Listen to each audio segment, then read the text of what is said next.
Halo Bapak Ibu dan teman-teman semua, kita kembali berjumpa dalam Setetes Sabda Tuhan. Perkenalkan, nama saya Jessica Septiani yang akan menjadi host pada konten hari ini. Dan kita sudah bersama dengan Romo kesayangan kita, yaitu Romo Vikaris Paroki Santo Yesus Batang, Romo Yohanes Vidi Wahyudi. Halo Romo. Halo Mbak Jess. Apa kabar Romo? Baik Mbak Jess. Oke. Hari ini kita akan mendengarkan dan merenungkan bacaan Injil pada hari Minggu 2 November 2025 bersamaan dengan pengenangan arwah semua orang beriman. Mari kita bersama-sama mendengarkan bacaan Injil yang akan dibacakan oleh Romo Vidi. Silakan Romo. Terima kasih Mbak Yes, para ibu dan bapak, saudara-saudari yang terkasih. Mari kita menyiapkan diri untuk mendengarkan firman Tuhan di hari peringatan atau pengenangan semua arwah orang beriman. Injil diambil dari Yohanes bab 6 ayat 37 sampai dengan ayat 40. Tuhan bersamamu dan bersama rohmu. Inilah Injil Yesus Kristus menurut Yohanes. Dimuliakanlah Tuhan. Dalam rumah ibadat di Kapernaum, Yesus berkata kepada orang banyak, "Semua yang diberikan Bapa kepadaku akan datang kepadaku, dan barang siapa datang kepadaku tidak akan kubuang. Sebab aku telah turun dari sorga bukan untuk melakukan kehendakku, tapi untuk melakukan kehendak Dia yang telah mengutus aku. Dan inilah kehendak Dia yang telah mengutus aku, yaitu supaya dari semua yang telah diberikannya kepadaku jangan ada yang hilang, tetapi supaya ku bangkitkan pada akhir zaman. Sebab inilah kehendak Bapakku, yaitu setiap orang yang melihat Anak dan yang percaya kepadanya beroleh hidup kekal, dan supaya aku membangkitkannya pada akhir zaman." Demikianlah sabda Tuhan. Terpujilah Kristus. Baik Romo, terima kasih untuk bacaan Injil pada hari ini.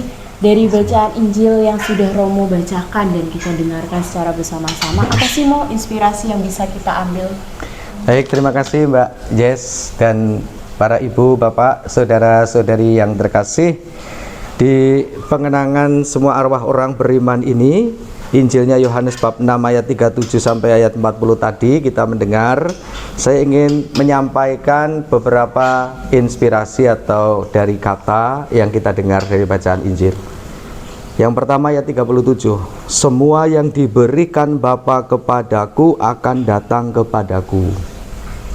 Kata diberikan. Apa yang diberikan Bapa kepada Yesus? Dalam bacaan Injil ayat 37 hari ini dikatakan satu kata, semua. Semua itu berarti kita lihat apa yang ditampilkan, yang diperlihatkan oleh Yesus. Semua itu pengajaran yang Yesus lakukan, kuasa-kuasa yang Yesus lakukan. Kuasa itu ada termasuk kuasa mengajar, kuasa untuk menyembuhkan. Yesus melakukan mukjizat, aneka banyak penyakit yang disembuhkan, kuasa sampai dengan kuasa menghidupkan orang mati. Ini baik pas peringatan arwah semua orang beriman. Yesus juga diberi kuasa untuk menghidupkan orang mati. Nanti kita lanjut baca di bagian akan kubangkitkan pada akhir zaman. Itu juga bagian dari yang diberikan Allah Bapa kepada Yesus. Semua yang telah diberikan Bapa kepadaku. Yang diberikan apa? Semua kuasa. Kuasa pengajaran, lalu kuasa aneka penyembuhan, dan juga kuasa membangkitkan. Kita ingat Yesus membangkitkan Lazarus, membangkitkan anak seorang janda di Nain, itu kan itu semua kuasa, termasuk yaitu orang-orang yang akhirnya percaya dan mengikuti Yesus sebagai murid-murid. Bukan hanya pada waktu itu, termasuk kita juga yang percaya dan mengikuti Yesus sebagai murid-murid orang Kristiani. Sebenarnya orang-orang yang percaya dan mengikuti Yesus itu kan kehendak Bapa. Kalau dalam teologi, Allah sendiri yang mengutus Roh Kudusnya, dan Roh Kudus itu yang mempengaruhi pikiran, daya nalar, akal budi orang demi orang, individu demi individu. Bukan hanya akal budi tapi batin, perasaan, rohani seseorang, sehingga orang ini akhirnya terbuka pikirannya, hatinya terbuka, dirinya terbuka, lalu menyediakan diri untuk menjadi pengikut Kristus, percaya. Jadi itu juga kuasa, itu kehendak Bapa yang diberikan, bukan hanya kuasa mengajar, bukan hanya kuasa menyembuhkan, bukan hanya membangkitkan, tetapi menarik orang-orang yang akhirnya menjadi murid, yang percaya, itu kehendak Bapa. Nyatanya melalui Roh Kudus hadir dalam pikiran, akal budi, batin, perasaan, sehingga orang demi orang, pribadi demi pribadi tertarik dengan pengajaran Yesus, dengan apa yang Yesus lakukan. Dan kita, pribadi orang demi orang itu, yang kita sebut iman itu. Kita beriman itu kan tidak lepas dari wahyu, kehendak Bapa. Nah, kita menanggapinya itu semua kuasa, semua tadi diberikan kepada Bapa. Yang diberikan kepada Bapa kan datang kepadaku. Satu soal diberikan.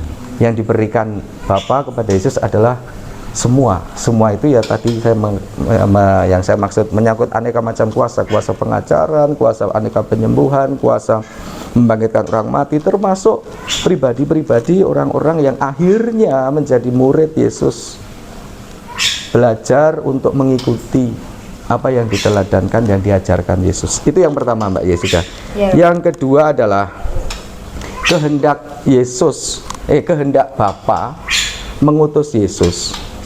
Bukan Yesus hadir ke dunia atas kehendak dirinya sendiri. Itu ada dalam ayat 38, dilanjutkan.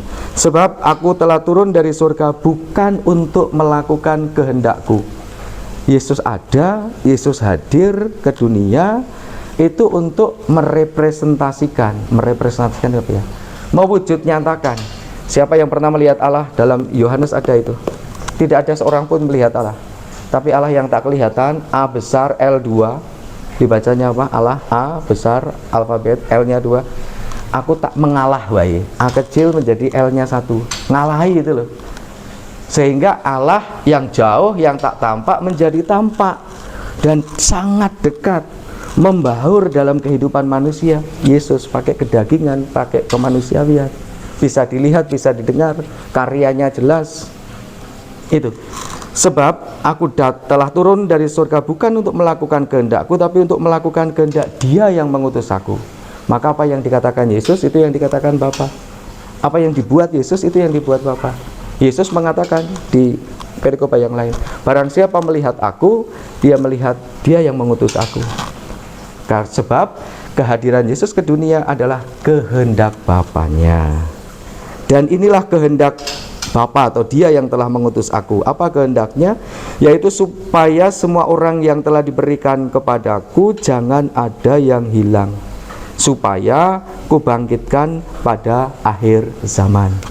Sebenarnya Mbak Jessica, ini ada istilah asli, bahasa Yunani yang diterjemahkannya sebenarnya adalah Yesus itu kan telah dibangkitkan oleh Bapa ketika beliau wafat 3 hari itu dibangkitkan.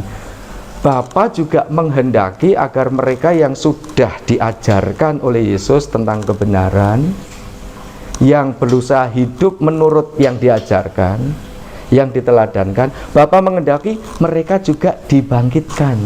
Jadi Yesus diajar, diutus oleh Bapaknya, bukan hanya dia sendiri yang bangkit, tetapi mereka yang telah mengikuti keteladanannya, kebenaran yang diwartakan, mereka juga dibangkitkan bersama. Maka disebut Yesus adalah yang sulung, yang pertama dibangkitkan. Maka ini sebagai warta penghiburan kepada kita umat Kristiani, para murid-murid Kristus yang telah percaya, mendengarkan pengajarannya dan berusaha untuk menghidupi sebagai murid-murid dengan jatuh bangun, gagal dan jadi itu.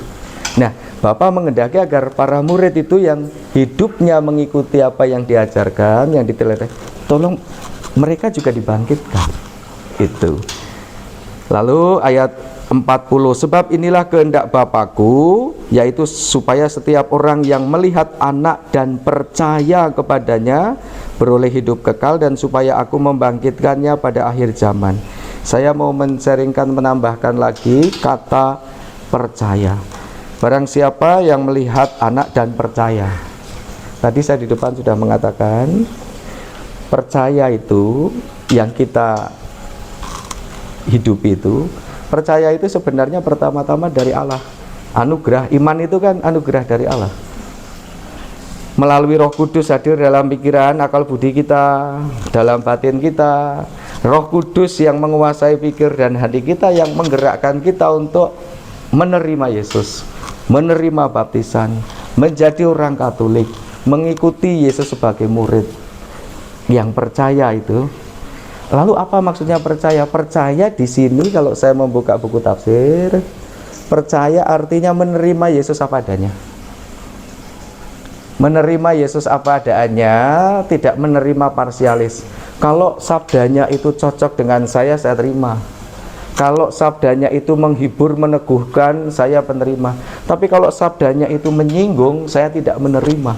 Nah, itu tidak menerima sepenuhnya. Yang dimaksud yang percaya itu menerima. Gambarannya Mbak Jessica dalam hidup rumah tangga yang bersuami istri, ketika mereka janji perkawinan untuk menerima pasangannya, suka duka, di waktu senang dan sakit, di waktu sehat sakit, gitu, malang untung dan malang, artinya menerima apa adanya. Ya baik atau kurang, di saat menyenangkan atau ya itu menerima apa adanya. Meskipun dalam menghidupinya tidak semuanya baik-baik saja, tapi konsekuensi dari sikap janji untuk menerima apa adanya, nah itu menjadi gambaran menurut saya untuk mempermudah bagaimana kita menerima Yesus juga seperti itu. Jadi firman Tuhan itu tidak selalu cocok dengan saya. Kadangkala ya nyelentik, kadangkala ya tidak mengenakkan, kadangkala ya menyemangati, kadangkala menghibur. Ya Yesus tujuannya apa? Supaya hidup kita diselamatkan. Saya rasa itu Mbak Jessica yang ingin coba saya sharingkan, saya bagikan dari Injil di peringatan atau pengenangan semua arwah orang beriman. Intinya bisa menjadi sabda penghiburan bagi kita yang berusaha hidup mengikuti teladan ajaran Yesus, tapi menguatkan iman juga, karena Bapa menghendaki bukan hanya satu orang Yesus yang hidup, tetapi Bapa menghendaki Yesus juga membangkitkan mereka yang sudah mengikuti itu, sudah berjuang, sudah berusaha belajar, jatuh bangun, mengikuti apa yang diajarkan. Itu Mbak Jessica. Terima kasih. Terima kasih banyak Romo untuk inspirasinya. Romo, berkaitan dengan pengenangan hari semua orang beriman, ya, ada nggak sih mau doa khusus yang bisa kita doakan? Baik Mbak Jessica, para ibu, bapak, saudara-saudari yang terkasih, dalam gereja Katolik kita punya tradisi Mbak. Apa itu Mbak? Doa untuk orang yang sudah meninggal. Bukan hanya misa-misa peringatan arwah 3 hari, 7 hari, 40 hari, 100 hari dan seterusnya, bukan hanya itu, tetapi secara khusus setiap tahun gereja Katolik kita, Katolik Roma, itu punya doa khusus untuk mereka yang sudah meninggal. Biasanya didoakan, saya lupa ya, minta maaf, mungkin 8 hari berturut-turut, 8 hari berturut-turut berdoa untuk mereka yang sudah meninggal. doanya ada. Bapak Ibu bisa dengan mudah mencari di internet sekarang banyak, bisa lewat grup-grup WhatsApp Anda, itu sudah banyak yang men-sharingkan. Anda bisa tanya kepada pastor paroki Anda, itu dengan sangat mudah mencari. Yang jelas ada doa terus menerus atau berturut-turut selama, saya ingat saya 8 hari atau novena 9 hari itu untuk mereka tanpa putus. Lalu kemudian mendoakan, mendoakan novena itu kalau mungkin saya ulangi lagi, kalau mungkin juga mengunjungi pusara atau makam mereka kalau mungkin. Kalau yang dilarung bagaimana Romo, yang di abunya ditabur atau abunya di laut begitu kan, ya tidak harus. Tapi kalau mungkin sejauh mungkin bisa makam dekat, ya sambil mengunjungi itu keyakinan Gereja Katolik untuk memperoleh indulgensi. Indulgensi bukan untuk kita yang masih hidup, tapi indulgensi atau pengampunan dosa untuk mereka yang kita doakan, para arwah itu. Itu keyakinan tradisi gereja kita Katolik. Maka jangan disia-siakan kesempatan ini yang sudah menjadi tradisi cukup lama, ketika setiap 1 tahun sekali 2 November mulai tanggal 2 sampai 8 atau 9 hari berturut-turut didoakan. Syukur-syukur Anda bisa mengunjungi makam yang memungkinkan. Setidak-tidaknya doa itu terus-menerus didoakan. Dan kepercayaan ini untuk mendatangkan rahmat atau berkat untuk pribadi-pribadi, saudari-saudara kita, arwah yang sudah mendahului kita. Itu Mbak jawabannya. Yang bisa saya terima kasih banyak Romo. Sama-sama Mbak. Terima kasih untuk inspirasi pada hari ini. Semoga inspirasi yang telah Romo sampaikan dapat menambah wawasan kita semua, dan jangan lupa juga Bapak Ibu serta teman-teman semua, mari kita gunakan kesempatan dalam pengenangan semua orang beriman ini. Kita doakan orang-orang di sekitar kita ya Mo ya, yang sudah meninggal mendahului kita. Setahun sekali lah untuk mereka. Sebelum kita didoakan, kita mendoakan. Nah, tepat sekali Romo. Terima kasih Romo. Jangan lupa Bapak Ibu serta teman-teman semua, kita akan kembali lagi nantinya pada konten Setetes Sabda Tuhan di episode selanjutnya. Jangan lupa subscribe, komen, like, dan share. Sampai jumpa.